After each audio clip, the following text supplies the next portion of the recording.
Sadhguru, we as students stay away from our homes, from the familial, emotional comforts. In terms of our careers, we move out seeking greener pastures. In that, we seek company in opposite sex. Some people get into relationships which gradually progresses to physical intimacy. Sadhguru, the question is then why, as generations, we cannot discuss it openly? Or is premarital sex still a taboo? See, this is not some kind of a prescription. This is an individual need. Right now, we must understand this. In this society, we handled human sexuality like this. Before a girl attains puberty, they are named. This is the boy you're going to marry at the age of 6 or 7. They don't marry, but they keep telling him, your uncle's son, this guy, you're going to marry him, you're going to marry him. They're telling him, you're going to marry her.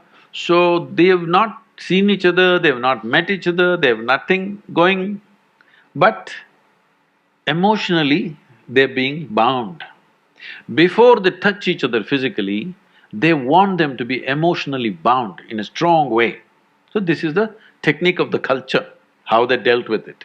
So when you become or attain to your puberty, when your body blossoms into certain possibilities, now your emotions are already with somebody. So you handle your body, you don't go wild because your emotions are already attached to somebody. So by the time they're 15, 16, the girl gets married. By the time they're 17, 18, the boy gets married. They get into agriculture or business or whatever, their activity. So one important aspect of the life of the youth is settled. One thing is emotion, another thing is a physical requirement.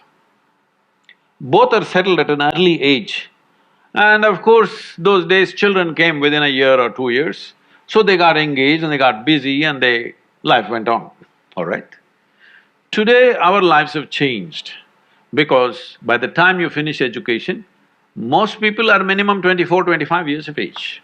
PhD means 30, what, 35? I don't know what It depends how kind your professor is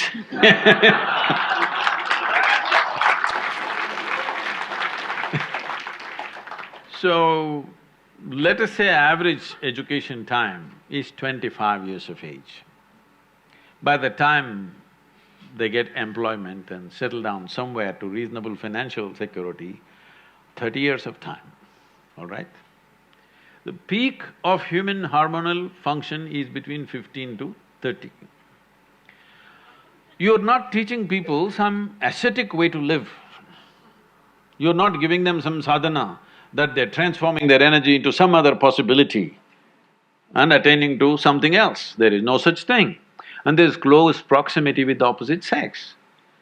If you don't want to address it, then you will create an unhealthy society, very unhealthy society, which unfortunately is finding expression in violent ways in our society because we've not addressed the fundamental needs of a human being. First thing is nourishment. If nourishment is taken care of, you must understand, nourishment is survival. Once survival is taken care of, naturally the species, this is not even individual, the species that you are is longing to reproduce. This is how it's built. It's longing to reproduce because this is survival of the species. If people don't reproduce, there is not going to be human race, isn't it? So, your body and your mind plays many tricks, and how when you look at somebody, you suddenly think they're the most beautiful, suddenly you think they're the most fantastic, you will discover later many things. But initially, everything is clouded. See, I'm telling you, let's say you are 10, 12 years of age, you looked at people, they're quite normal. Suddenly you became 14, every little bump on somebody's body is a world by itself simply because your hormones begin to influence everything. In a way, your intelligence is hijacked by your hormones. Now, this is not to be judged as bad or good, this is a natural process. There may be a few people who will go beyond that. It's fantastic for them if they can go beyond that. They're not compulsive about it, they went beyond it, fantastic for that person. But you expect the whole society to go beyond it, you're just stupid. Such a thing doesn't happen. So, definitely the debate of when and how sexuality should happen has to come in.